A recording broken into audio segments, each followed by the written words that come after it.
Welcome to JOY², Live with Joy. This is the podcast where we get to explore the power of joy, purpose, passion, and fun, and how joy, when practiced intentionally, transforms how we live, work, and lead. I'm your host, Greg De Koker, and I believe that when you live with joy, everything gets better, and I mean everything. And this isn't just about feeling good. It's about unlocking joy as a resource, one that fuels better leadership, meaningful work, and thriving lives. Each week, we share the stories, the insights, and the sparks that ignite more joy, because joy is contagious, it's powerful, and it belongs to all of us. So lean in, stay curious, and let's create more joy together. This is JOY², brought to you by Essentia Group.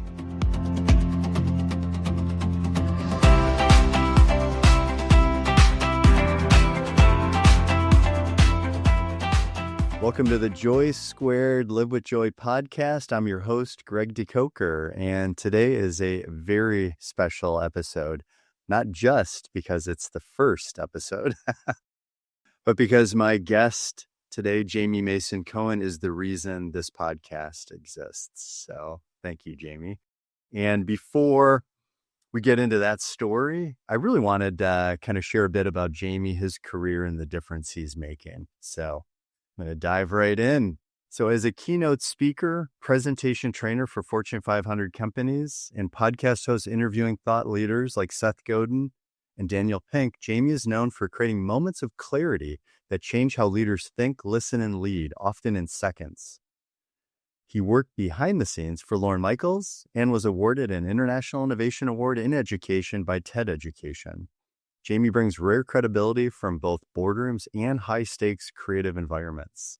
He is a Meeting Planners International Speaker of the Year nominee, a Dale Carnegie Business Training Award winner, and a TEDx speaker with more than 2.4 million views. That's a mouthful, literally and figuratively. It's awesome.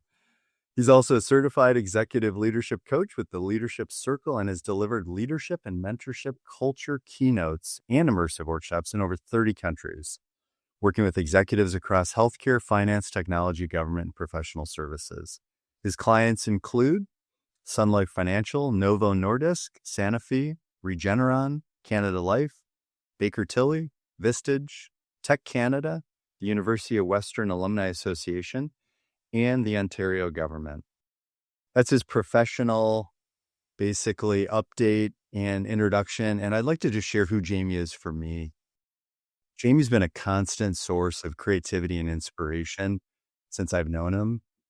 And I love the way, I'm going to say it to you, Jamie. I love the way you live your life. I love the way you put family first. I love the way that you show up.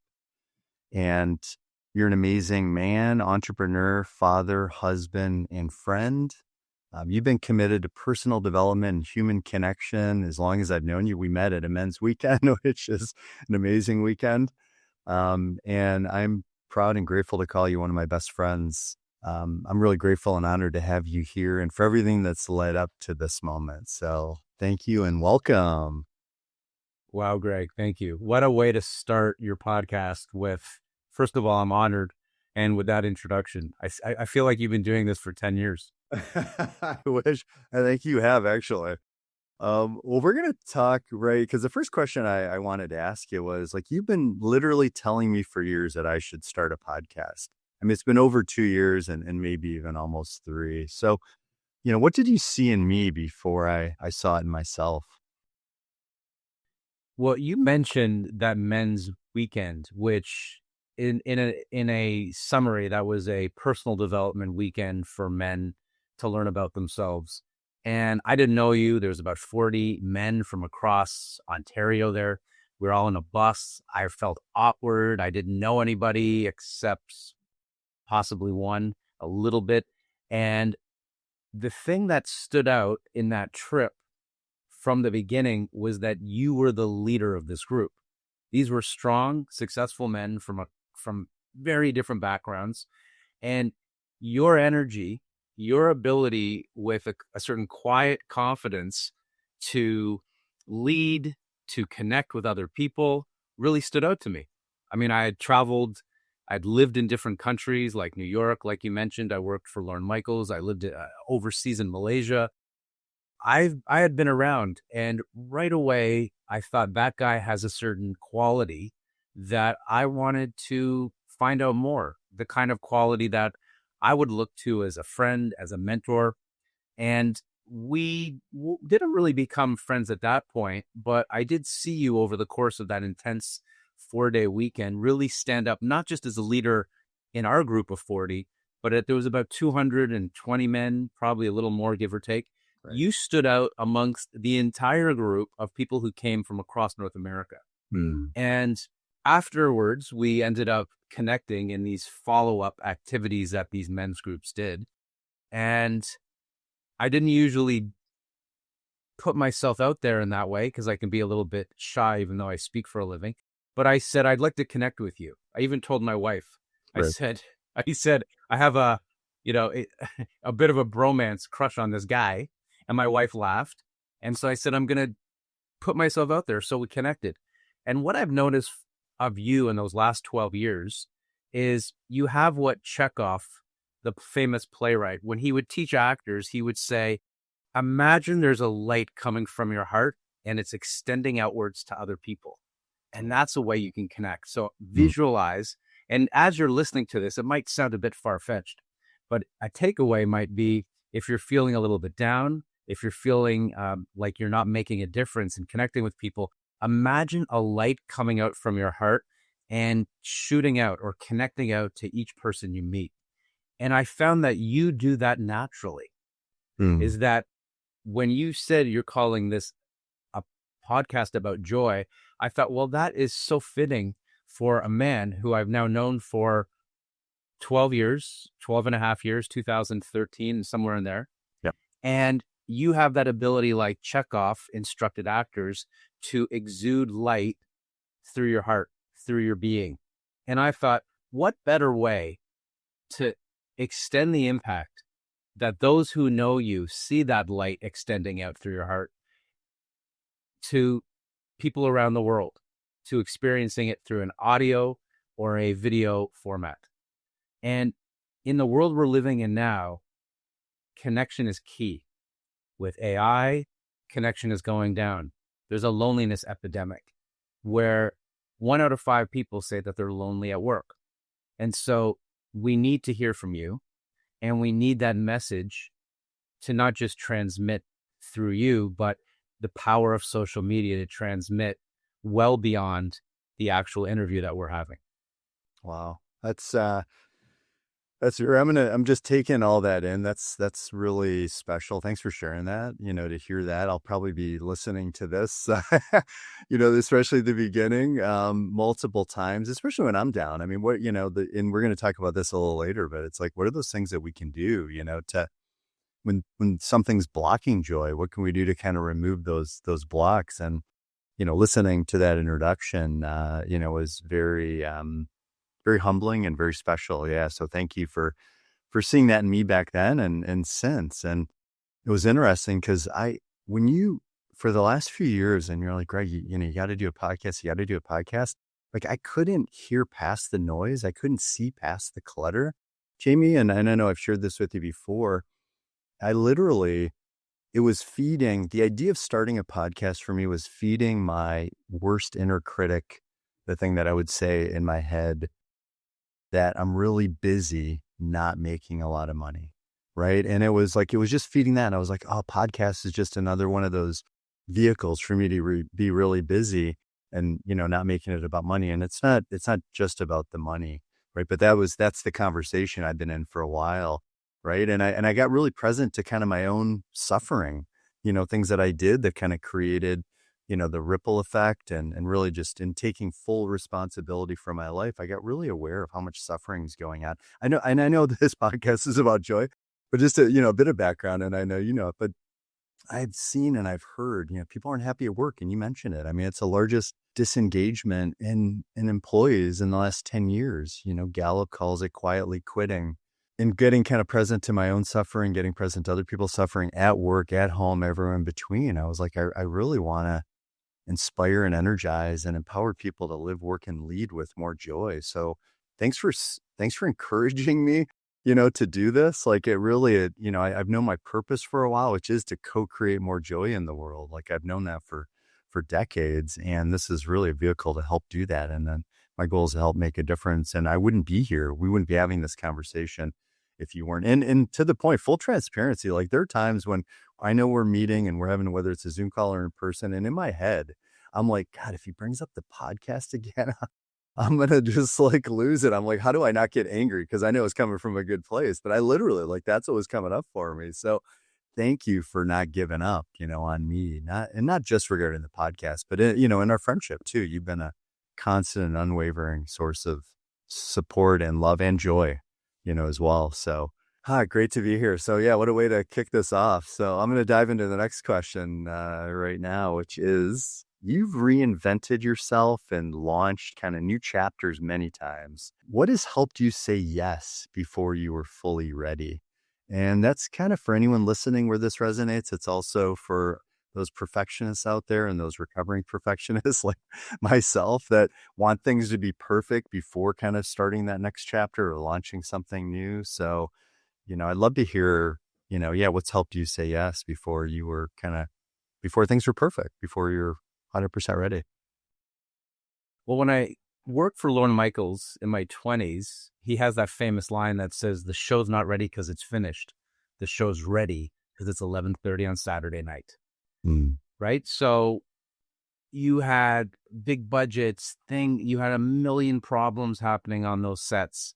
And yet at 11:30, not 11:31, the show went live. And people criticize the show. They say it has ups and downs, but yet it always airs at that 11:30. And I think that's similar to reinventing yourself professionally. At least I found that, Greg. Mm-hmm. So when I was a teacher after Saturday Night Live, I didn't really know if I could do that. I didn't know. I knew I was creative and I knew I was interested in public speaking, but I just threw myself in there. And I ended up becoming, I didn't try to be an award-winning teacher. And I was flown to New Orleans for the TED Education Awards, where Ashton Kutcher was there and Mila Kunis. And my wife and I were given this opportunity to go. And it was because of the teaching that I was doing that I never really felt ready for. But I just trusted my instincts. I researched like crazy. And I could say that approach has helped me at every stage of my life. When my teaching journey ended, I ended up saying, what do I want to do next? And it kept coming back to me. I wanted to do what I do with students, but I wanted to extend the playground to adults. And there's no map, there's no guidance, and nobody's willing to help who's already doing it, from what I found early on. Right. On the surface, but not really sharing any of their secrets. I wanted to be a professional speaker. And that does not have, it's not like going to dental school or even teachers college, Right, as any form of entrepreneurism. So I felt with being a speaker, my belief was I have nothing to lose. I had a supportive wife and I didn't tell anybody. So one of the things that I do is I show things publicly, but I never talk about them leading up to it. And I think that's key. The reason is because what Bob Dylan said, if you share someone a new identity, it can easily be crushed or killed. It's too fragile. And I never talk about what I'm doing, including this podcast when I started it. Accept the people I need. Maybe I need someone to say yes to an interview. I will write it. I will never speak it out. And the reason is because reinvention is just pure vulnerability in action. Often a lack of joy in that process because there's no one there to encourage you. Nobody's going to give you a break. You have to give yourself a break. So I just realized that courage, like George Clooney's character says in Three Kings, do the thing you fear and the courage comes afterwards. Is that now I'm in the business of being courageous, and that's not patting myself on the back. Right. I'm starting something new again in the next little while, a new product, a new process, a new little reinvention. And every time I do that, I don't talk about it. I remember the Saturday Night Live quote, the show's not ready because it's over. The show's ready because it's 11:30 on Saturday night. And a little bit of the George Clooney, which is do the thing you fear and the courage comes afterwards, which is what I've pushed you and encouraged you as a good friend to do, which is you have the skill set. People love you. You're likable. But more than that, you have a depth of experience. You have this cumulative wisdom that plays very well in this framework. And not only that, but I have done it myself. So if you're asking, should I reinvent myself? Instead of looking at maybe family or friends who may be well-intentioned, but may quietly discourage you by awkward silences or why would you do that now? Look to the one or two people, if you're lucky enough to have them in your life, who have already done the thing. Maybe they're not to the highest level. I'm not the highest level, but they've gone then the next level and they've had a little bit of success. Like I've grown my business by 50 to 20% a year since doing this podcasting. So ask those people who you trust what to do and be vulnerable and follow their guidance. And if nothing happens, you've just gained a skill set that can serve you in other areas. If I never did a podcast, I know how to edit now. I never knew how to do that.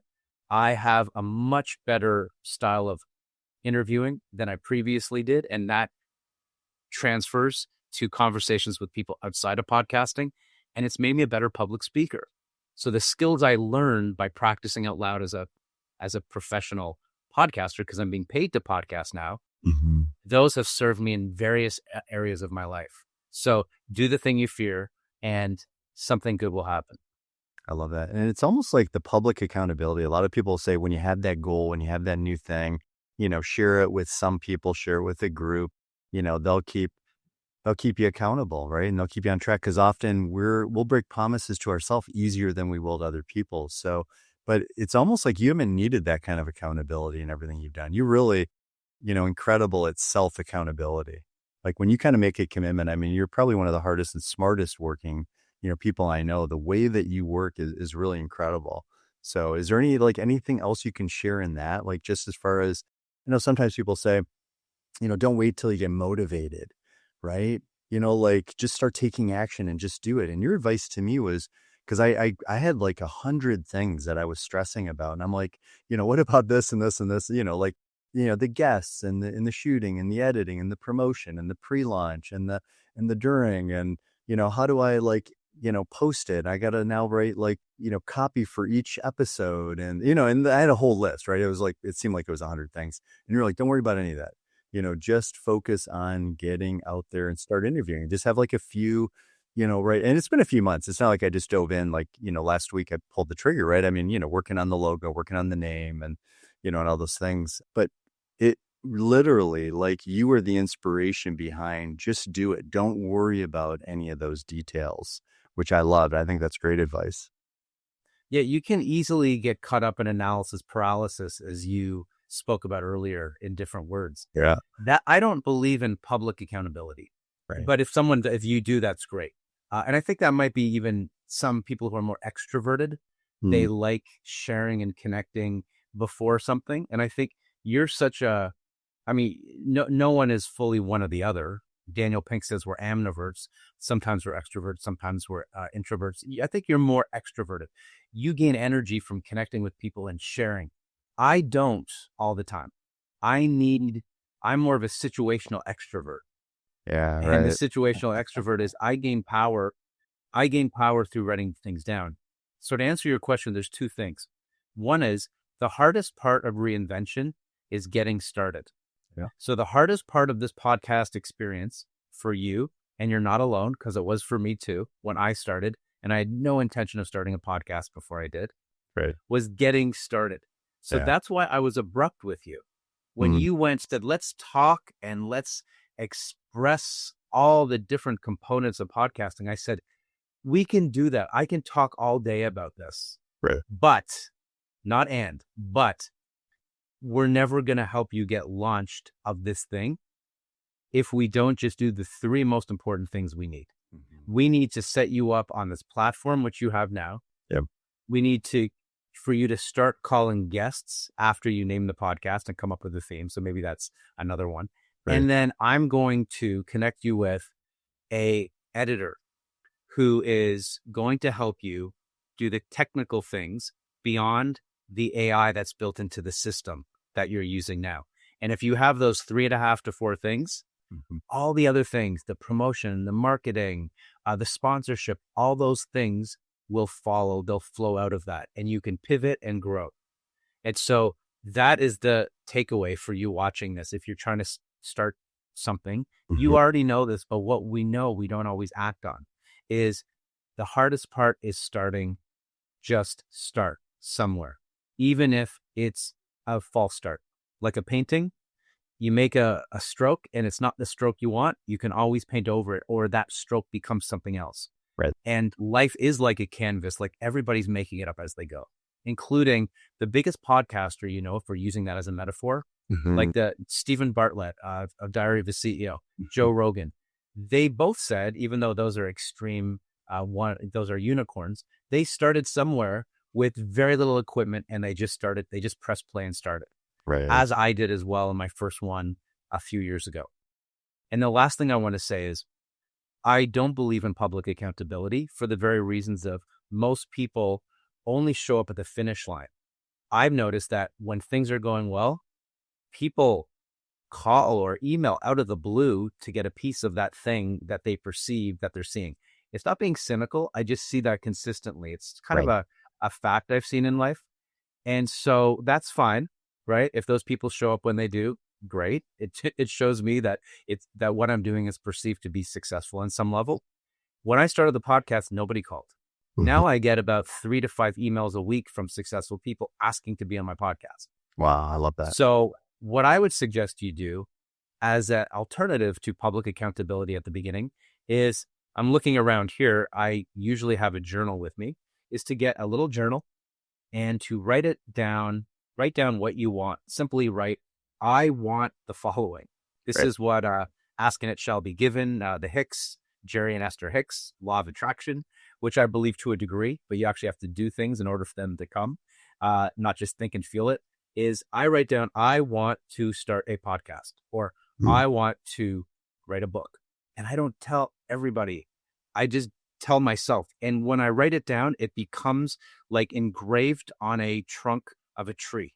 Wow. Like that is, I might change my goal, Right. but between me and that page, that's my accountability partner, is that page. Wow. Not on my phone. I write it. When you write things by hand, it absorbs 30% more than when you just speak it out into the world. Mhm. And then I write that regularly every morning in my journal. I want to do this, or I am a podcaster. I take on the identity. And then, like you said, as I'm going, I add to that. What does it mean for me to be a podcaster? Well, it might mean I want to attract my ideal clients, which podcasting can help with. This is not an advertisement for podcasting, but we're speaking about your first podcast. Yeah. It attracts ideal clients. It builds your brand authority in a way that few other types of social media can do today. And the most important thing is what we're doing is, you and I already have a close relationship as friends. But when you're talking to someone one-on-one for 30 minutes, 45 minutes, or an hour, you're building a connection that you wouldn't have otherwise. And in a loneliness epidemic, even the most successful people, if it's a good use of their time, they're learning, they're connecting, and they're growing because of that radiant light coming through your aura, your words, or your presence. They will want to connect with you further in many cases. I love that. And I love the advice. I mean, and all the insights. And I did take your advice, as you know, and I actually I added some public accountability. For me, I felt I needed that because that was something that kind of would help me against my worst inner critic, right? It's like, this is, it's going to be a lot of time and I'm going to be really busy. So I created that founding sponsorship program, right? And I created a value exchange with my sponsors. And it's been incredible. I have 16 founding sponsors, and that's kind of, for me, the public accountability. And it's like, I'll be interviewing them. That's part of the value exchange, on it. And I'm excited, they're excited to be part of it. And I started building a community before I launched the podcast, which, I haven't launched it yet, but this is, this is episode 1, right? So, which I'm super excited about. And then the other thing, I wrote a list. It's interesting. You wrote what you want, and I do too. Right? I wrote, my purpose, vision, mission for kind of this whole JOY². Like my book feeds into this, the podcast, the movement, programs and services. And I also wrote a list when I started getting mired in all the details. And you're like, don't worry about it. I was like, what do I not want? And I wrote on one half of the page what I don't want. I don't want to spend hours and hours, editing or on the technical side. That doesn't fuel me. It doesn't feel good. That doesn't bring me joy. Right. So what could I do? And you gave me a solution, right? Having our production guy, work on it, which is amazing. I don't want to spend the whole time kind of preparing for the podcast. What are those things that I can do to, what are the core questions? What are the core themes? How can I build it? How can I make it simpler? So anyway, I kind of just went from what I don't want to then what do I need to do to make all that easier? And then I just kind of ripped the half of the page that what I don't want and, burn that and just focused on, what the things I'm doing. So that's amazing. Thanks for sharing all that. All right. Next question. How do you intentionally cultivate joy for yourself? And I use the word intentionally because I think that a lot of people think of joy, especially in the workplace, as soft, as a reward, as the result of meeting the metrics, hitting the milestones. And then you will experience joy. Then we'll be happy. Right. And I think there's a better way. I think we've got the equation backwards. And I really want people to revisit their relationship with joy, and think about what could you do to be intentional, in creating it. So yeah, how do you intentionally create it, cultivate it for yourself? Didn't Daniel Goleman say emotions are contagious? So if you're in a room with a group of people at work, what the data shows is within about an hour or two, those emotions, if you're bringing joy or if you're bringing other nuanced emotions like a little disappointment or pain of like suffering or unhappiness or resentment, you might not be aware of it, that you may have a good reason to, but those emotions weigh down the energy of the office. It contributes to a negative culture, not a positive culture. So energy matters, mood matters, and how you're showing up, your presence can impact the people around you. And when people are in environments where they're happier, they're more productive. When people are in environments where they're around happier people, they are more productive. And if you show up with joy, if you should, not all the time, but if you show up with heightened joy, happiness, peace, then other people will gravitate toward you. It will make your job easier. It will make you want to show up more and get up in the morning and look forward to work, no matter what your work is. How do I do it? Well, I'll do it in a few ways. The first is I do physical activities, physical movement. I didn't used to think that that's the way that it goes, but physiology leads mood. So if you want to change your physiology, if you want to change your mood, change your physiology. If you want to shift your energy, don't outthink it, because the more you ruminate, the more you get downward. That's a problem that I have naturally, that I've had to work through as being a highly sensitive person. So here are specific things that I do with specific strategies that have helped me, and I know they can help you. I do, before every talk I give, and I did it this morning, I do Kundalini yoga. I do it through a online teacher named Lee Malice, based in Georgia, who I found when I was taking another live course about 5 years ago. Right. And I like trying new things. And whether or not you like yoga or think it's too spiritual or it's too out there, there's something about this kind of yoga that I found, which is not all physical. It's not like working out. When I walk into rooms across the world, actually, giving presentations, I will hear from many people in these rooms in one way or another. Your energy is really interesting. It's really good. And I might not have felt good walking in. So Kundalini yoga for 45 minutes is a wonderful way to start. And it reshifts your energy. It focuses on the spine and your meridians. I'm not going to get into too much detail if it's a strange thing to expand on. Although I think people who are listening or watching what Greg has to offer and are attracted to that will find that out there. And yoga today is quite mainstream. Kundalini yoga with Lee Malice. The second thing I do is I write morning pages.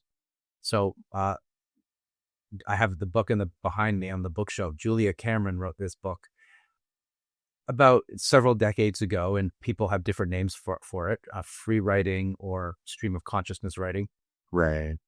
There is data that shows by a guy named Pennebaker, James Pennebaker. And what the data shows, this researcher showed that when you write whatever's on your mind, negative, positive, when you write for 3 pages approximately, I don't know why that number, but it seems to work, for about 30 to 40 minutes, you can find the time to do that first thing in the morning. That's why it's called morning pages.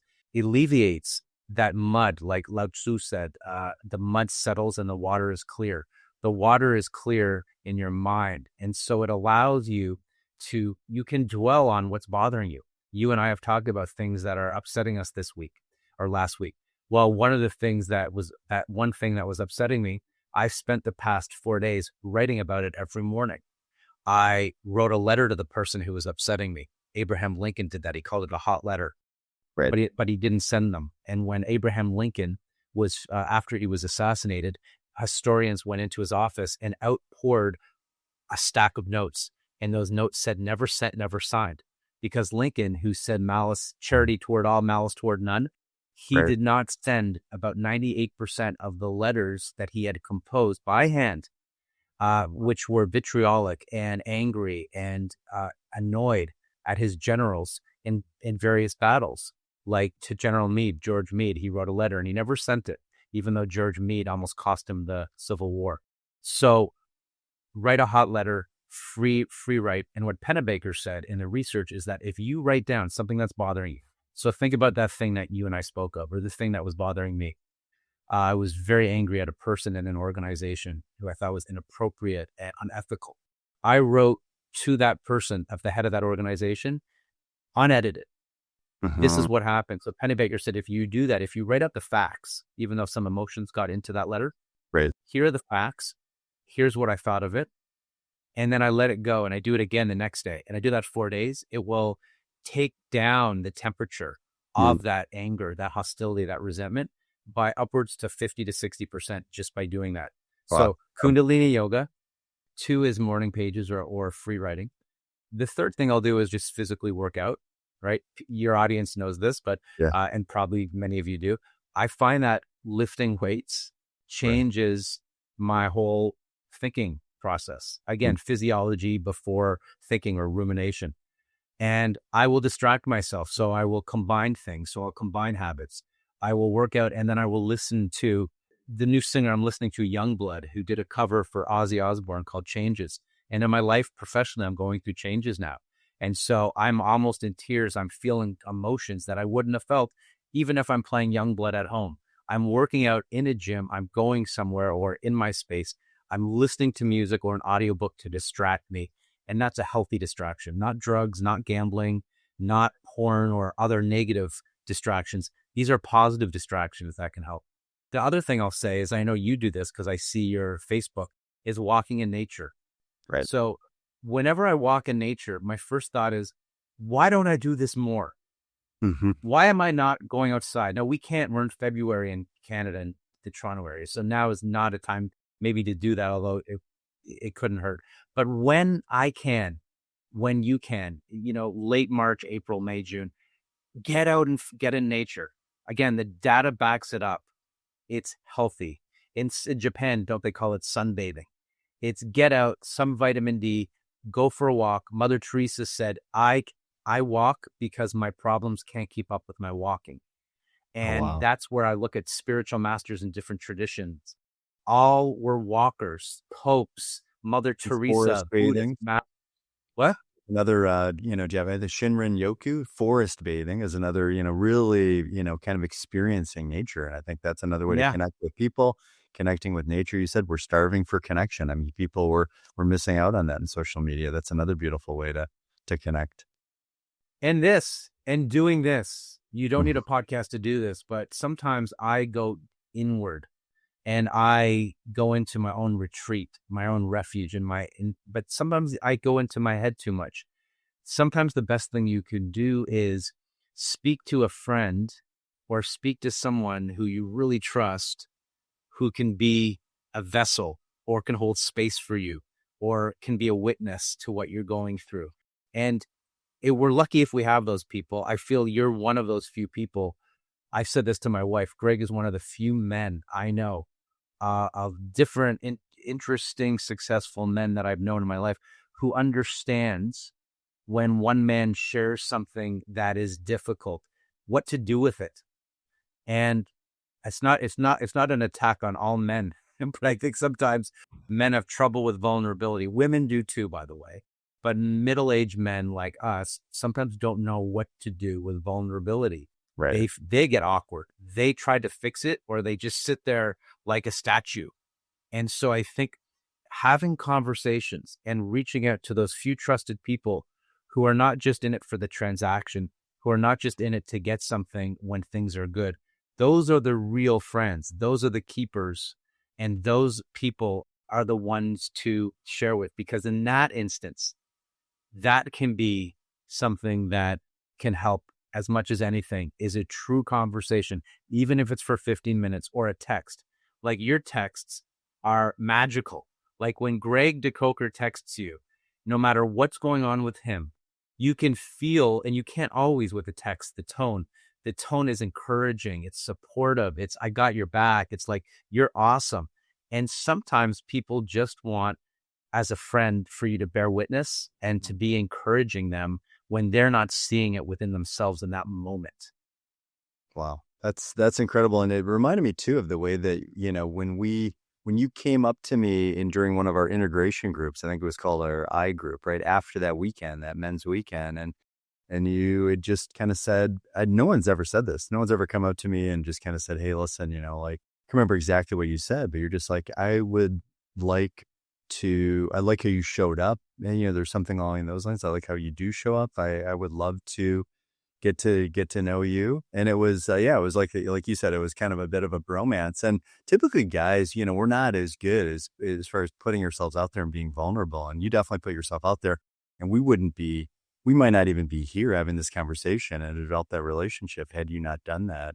So, that was an incredible journey. I mean, I felt really honored. I mean, for someone to kind of see me, I think a lot of people like that, to be seen, heard, and valued. We don't really experience that, to be respected, to be trusted. So I love everything that you shared. It reminded me too, you mentioned, me going out into nature.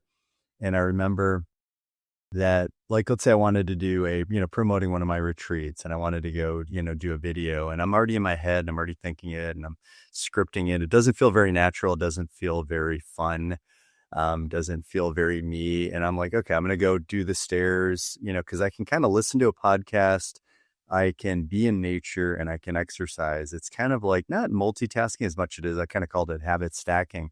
But what it did for me and what it does for me is it gets me out of my head. And then I make a commitment to myself I'll think about, what I want to share. And then after I'm done, I will literally just record a video, and I call it one take wonder, not because they're always wonderful, not because I'm always a one take wonder, but just because that's my commitment to myself to just do it in one take. I don't need to redo it. I don't need to edit it, because if I didn't say it exactly, it didn't come out exactly, at least it came out real. Right. And and that's what I wanted to convey. And you also mentioned something too, even the working out and getting into our heads, right? That whole paralysis of analysis. And I think it's important to understand that, like, we can rationalize anything any way we want in our heads, but our bodies are incapable of lying. Like that reaction that we have, that gut reaction, they say, trust your gut, trust your instinct. I mean, I think that's another way to really help to cultivate joy, and maybe even remove those things that block joy. If there's someone, again, it could be a relationship, you have that uncomfortable feeling every time you're with that person. Well, maybe, there's something about that connection in the relationship that's not really, maybe your values aren't aligned. Maybe there's something that's off, whatever that might be. But I think it's to really trust that body. And I think part of, what you shared, a lot of it is getting out of your head, through the yoga, through the working out and the weights. So I think that's a great way to kind of get out of our heads and to feel, joy, to really feel in our bodies, I think is very special. I'd also add hobbies. I Yeah. was speaking with an entrepreneur not so long ago, and I just asked him, hey, do you have any what hobbies do you have? Because I knew he was an entrepreneur and he was a dad, a committed dad and a husband. And he looked at me and he said, I don't have one. Right. And I didn't know where to go with that. because I thought, well, I wasn't judging him. He's a really cool guy, but I thought, you have no outlet. That's what I was thinking. I was like, Uh, when things go south, when things are not working out, when you're doing your work or with your kids, like a man, that, like we're committed fathers and we are working around the clock sometimes as an entrepreneur, but we also need something else, right? We need something else that feeds our soul. And I just thought, well, that's sad if someone doesn't have something else, unless their work is so compelling that that's all they have, which I think a lot of people have that. So mm, my other thing is I believe in hobbies.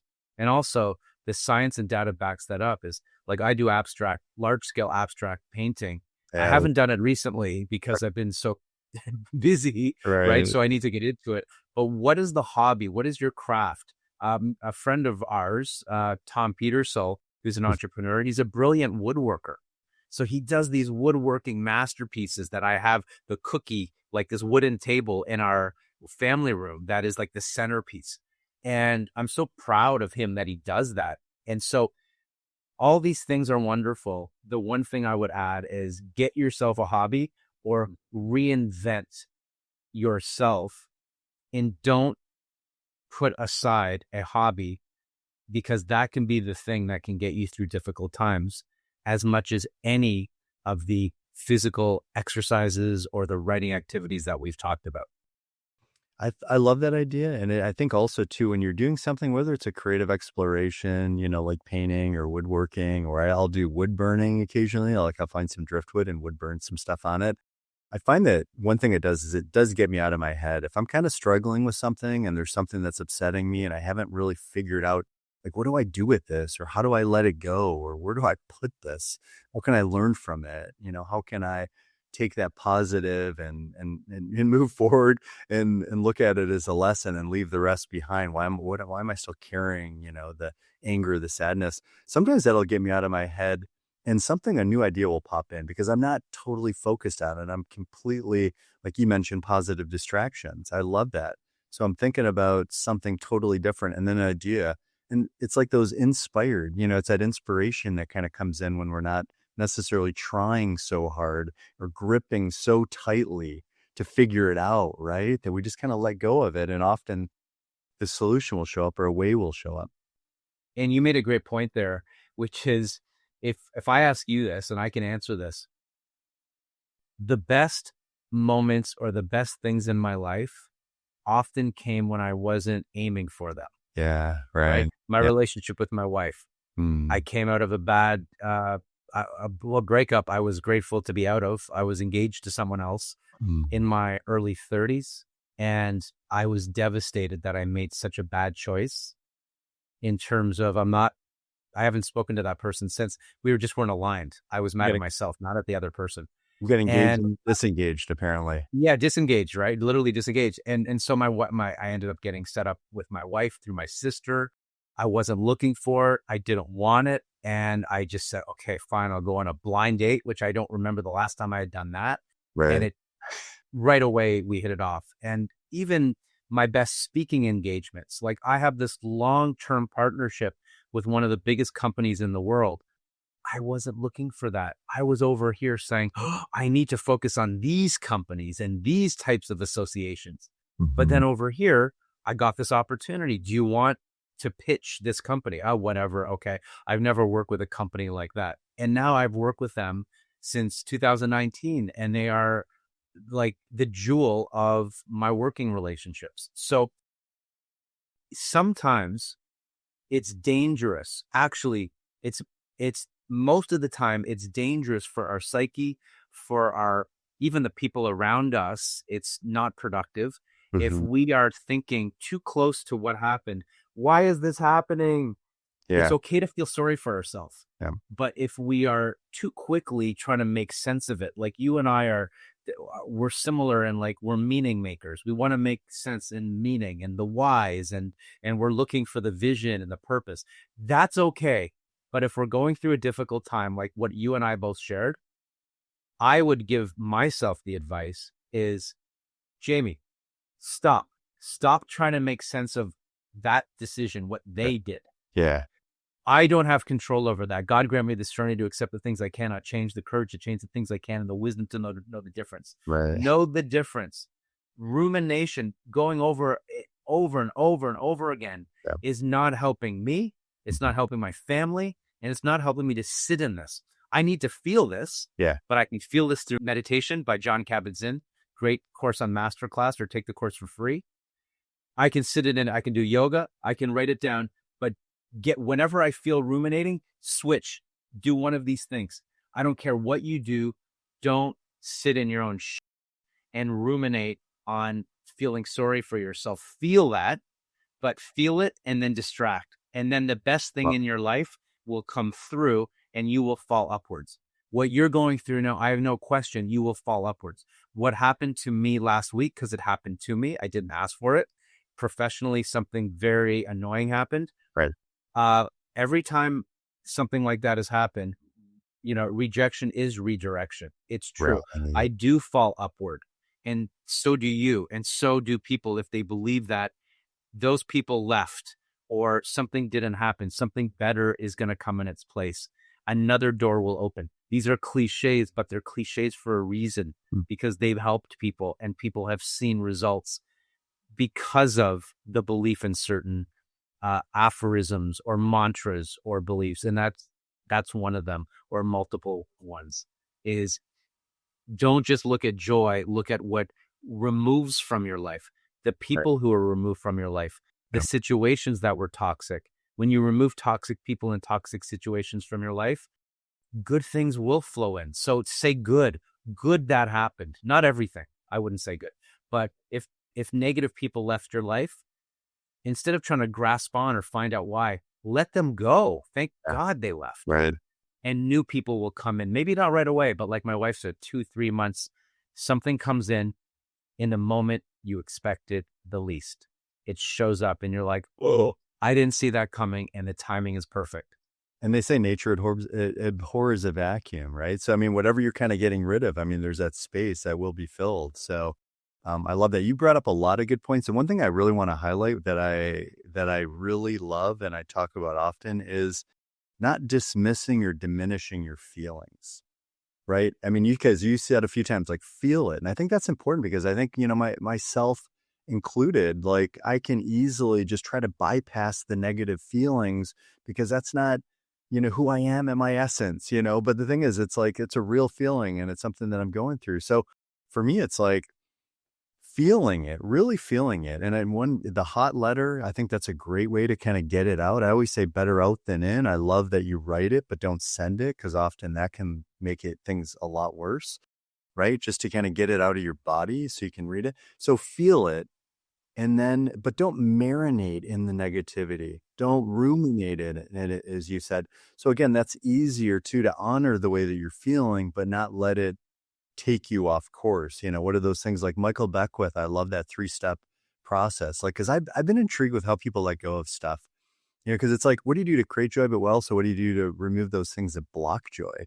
And it's like, sometimes that holding on to something is blocking the joy.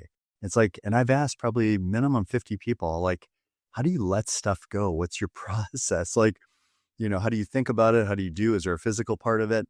And probably the one that resonated with me, there's lots of different pieces along the way and lots of great learning. The one that Michael Beckwith shares is one, it's accept it. Oftentimes we haven't even fully accepted it. We're just like, we're still in, I can't believe they did that. I can't believe they said that. Or, maybe it's something that you did or you said or whatever, like, can't believe I did that. I should have known better, whatever that might be. But one, it's just accepting it. And then the 2 is harvest the good. What good? And again, it's great to journal. It's great to write about or share with a friend, however you kind of get that out. What are those good things that you're going to learn, that you're going to take forward from there? And then 3rd is forgive the rest. Forgive the other person, forgive yourself, forgive the situation, whatever that looks like, but just let it go. It's like that resentment thing. Resentment's like, someone, what is it? Someone drinking poison, like someone drinking. No, it's someone drinking. What is the resentment expression? It's like I think it's, I'm drinking poison, but I'm expecting I think the you other have the idea. person. It's like I'm drinking the poison, but I'm expecting someone else to die. Yeah. Or take Yeah. a bird Like, or whatever that is. I know it sounds really negative and definitely not no, joyful, but but I it's mean, true though. They yeah, say that it's you're only the pretty one real. affected. Yeah, Yeah. Like because I'm you're drinking the drinking the poison, poison. right? But Yeah. I'm When, expecting someone else to get the message, learn the lesson, or, yeah. or whatever, something worse than that. But anyway. Yeah. No, no, it's true. One thing I was going through, someone said, well, you should call that person out, this pretty well-known person. Right. You should call them out and you should get on a call with them and tell them what they did. And someone I really respect. And I thought, I guess I could do that. Yep. But even just thinking about it, I thought, how is that going to help my life? They're the ones who acted inappropriately and unethically. Hmm. I just want to move on from this. I don't trust my own temper that if I get on a call, Right. that I can't talk like I'm talking with you now. It's great awareness. And so I emailed the person back in a very restrained way without emotion, letting them know that what they did was not, that I see it Hmm. and that I'm not just going to sweep it under the rug. And this person's not used to, I don't think, people calling them out at all Right. because they have a little bit of power in their world. And so they said, I'm happy to talk to you about it. And I thought, no, I chose not to. This was recent. Yeah. And I think the reason I chose was not, I'm afraid of a difficult conversation, but it's not always to say the right thing in the right place, but Mhm. far more difficult to leave unsaid the wrong thing in the tempting moment. Right. And I felt in this particular case, it did me no good. Mm-hmm. This person has to live with themselves, whether or not they see what they did was wrong, and it was wrong, and I didn't deserve it. Right. The old me, meaning me in my 20s or 30s or even 40s, would have said, I want to get revenge and get back at this person. And I want everyone to know. And I thought, that doesn't help me. And every time I think about it like that, I get stressed out. And like what you said, it has an effect on us when we're the opposite of joy. When I'm in joy, for the most part, I feel good, Oh, right? That's part of being joy. What joy is to me, it's a feeling of exuberance. It's a feeling of lightness. It's an inexplicable feeling of groundedness, of unself-consciousness. I'm just so present. It's being with those I love, with my family, with the few people outside of my family, people like you, like who make me feel good or encouraging. And yet, if I don't feel like that, and thinking about having a conversation with this person or someone like that for even 5 minutes and then ruminating afterwards, did I say what I wanted to say in the tone? Did they hear it? Did they accept? All of that stuff sends me down the wrong path, the wrong road less traveled, to a dark place. And so that was an example of, or this is an example in real time I'm dealing with now of, not always to say the right thing in the right place, but far more difficult to leave unsaid the wrong thing in the tempting moment, and to be the bigger person. And to be the bigger person, or when they go low, you go high. They went low, and I'm not trying to be self-righteous. I am just trying for my own preservation and my own growth is to say, no, I can say whatever I want on that piece of paper.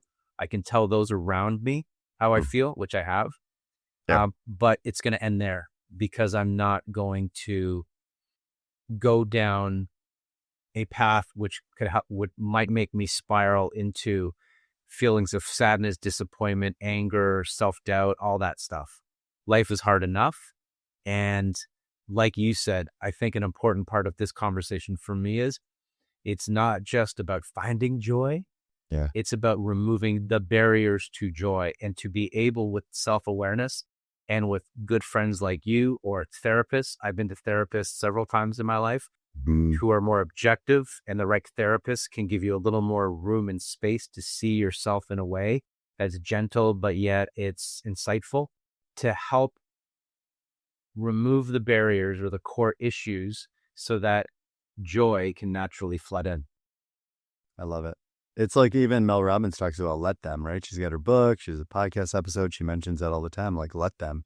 I mean, that's a wonderful way not to let something get in the way of your joy, right? It doesn't have to be about trying to control someone or trying to be right often, right? That can be something, someone, I've heard this, like, do you want to be right or do you want to be happy? And some people say both. And it's like, okay, well, does it really matter? Like, what that is? I mean, I'll catch myself too. If I know something and someone else is really adamant about like, this is the way that it is, and I know that that isn't, but it doesn't really matter. Like, I don't need to say that specific fact isn't totally right. Like, what do I gain from that? So, that's something, again, doesn't bring me joy. It's not going to bring them joy. It's like, and it's not important in the overall kind of conversation and what we're doing. So, hey, I know we've been chatting for a while, which is amazing. But before we wrap up, like, what do you hope those listening to our conversation feel after listening to this episode?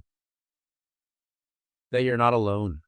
Yeah. That whether you are struggling with something in your life that you're having trouble getting over, or a problem that seems to keep coming up for you, there is hope. And it's not hope as in some abstract idea. It's tangible hope that with one or two small changes or additions, you can get a hold of this thing we call joy, which feels ephemeral. It feels sometimes far away and out of reach.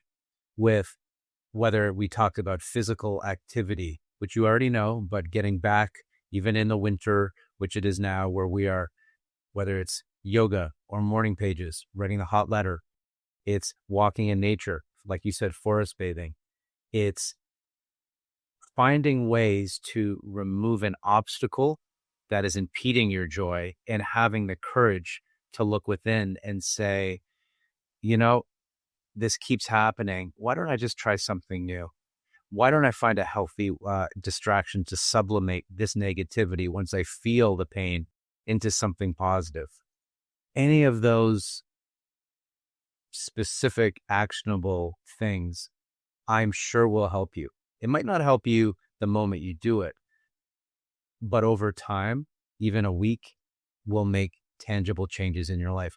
And this also goes for if you're in a place, if you're a middle-aged person or not, and you happen to be going through some kind of reinvention, sometimes joy seems out of reach at that moment because you always seem to be in the grind. You always seem to be in the act of doing, and it's hard sometimes to allow yourself to celebrate wins. So I would end with, just like you're at this time about to press stop on recording the first podcast after we've talked about this, coming full circle after 2 years. Yeah. And I believe this is the beginning, the first day of a path and a journey where the journey will be the destination, but the destination will also bear fruits of joy. And so if you're like Greg and starting a podcast, or if you're like me and you're going through nuanced changes or shifts, for me, it was a new website and a new speakers reel, which is a part of what I do. And I have other projects that I'm working on, like I'm sure those who are listening. It's to give yourself some grace. It's to be gentle with yourself. It's to find the joy in the journey, not just the destination. Yeah. And look for micro wins, which is one of the attributes of finding joy. If you're having trouble finding them, then call Greg, because Greg is the best person ever who will celebrate your micro wins and will know what to do with it. And if not Greg, ask someone or find someone or attract someone new who, when you share something small along that journey, and this is where the public accountability, I believe in sharing publicly to the very few trusted people when something goes well. Yeah. And just enjoy that warmth of that person saying, good job, amazing. And if someone shares something with you, you be the one who says, I'm proud of you, man. That's awesome. Way to go. Good job. Because everybody needs to hear that. I don't care what level you are in your life, what stage, what phase. Joy is celebrating each other's wins along the way. I love it. It's like we share a similar value. Thanks for sharing all that. That's a lot packed into those last few minutes. That's amazing. It's like a summary of the whole podcast. I love that, joy's closer than you think. It doesn't have to be out of reach. And I want people to also to feel just to add to what you're saying, that they deserve it, right? Maybe they're going through something and you're thinking, okay, when I land that next job, when I, reduce my debt, eliminate my debt, when I find that next relationship, when I repair this relationship, whatever that might be, then I deserve joy. Then I'll feel joy. I really want people to kind of live with joy, like make it be, on purpose, not accidental, not as a reward, not as a result, and really look at what that can do to shift the way that you're living. Like I tell people, hey, you're going to a family reunion, you're going to a networking meeting, you're going to a business meeting, you're going to a retreat, you're going to try a new program. You can decide now how you're going to be in that. You can decide now it's going to be transformational, that it's going to be amazing, as opposed to going there hoping and expecting, like certain things or not knowing what to expect and letting the circumstances or the people dictate how you feel. No, just bring it. Bring your joy with you. And I love, how you bring people up. We're both committed to leaving people better than we found them. And I love the idea of bringing people up, lifting each other up, and calling each other up, as opposed to calling each other out. I think that's a beautiful differentiation. That sounds negative. It sounds judgy. Let's call each other up. Like we know that this is what they want. We know that's their big dream. And maybe they're not doing or saying something that's aligned with that. Let's call them up to it, right? I like telling people, hey, if you don't kind of believe in yourself or your dream, borrow my belief in you and borrow my belief in your dream until you do. And you're similar to that as well. So Jamie, thanks so much for not just for our conversation today and not just for being the inspiration of this podcast and for the reason that this exists, but for your unwavering, your unconditional support, love, joy that you've given me, our friendship, over the last 12 years, the way that you started this, how intentional you were with our relationship, everything, has been very special in our journey together. So I'm glad you're on this journey with me. So thank you very much. I really appreciate you. You've been a gift to me in my life. Yeah, you've been a gift too. It's been a pleasure and an honor, and I can't wait to be someone who's not just the first guest, but someone who listens, subscribes, and tells everybody about the transformative presence that is Greg De Koker. Oh, I appreciate it. And I hope for those listening, like there's some different things that resonated, and not everything does, often, but if you found something, just carry it with you. Right. And if joy's tapping you on the shoulder, maybe it's time to listen, and maybe it's time to lean into it, lean into that joy and take responsibility for your own joy. Right. You've got this. So thanks, Jamie. Thanks for spending this time with us on JOY², where joy multiplies and everything gets better. Remember, joy isn't just something you feel. It's something you create, and it's something you pass on. If this conversation sparks something in you, share it, because joy is contagious. What we're building here is bigger than a podcast. It's a reminder and a movement that how we live, work, and lead truly matters. Until next time, live with joy, lead with purpose, and never forget to have fun. Keep choosing joy, squared. And if you're enjoying the journey, we'd be grateful if you subscribe, like, and share JOY² so the ripple keeps spreading.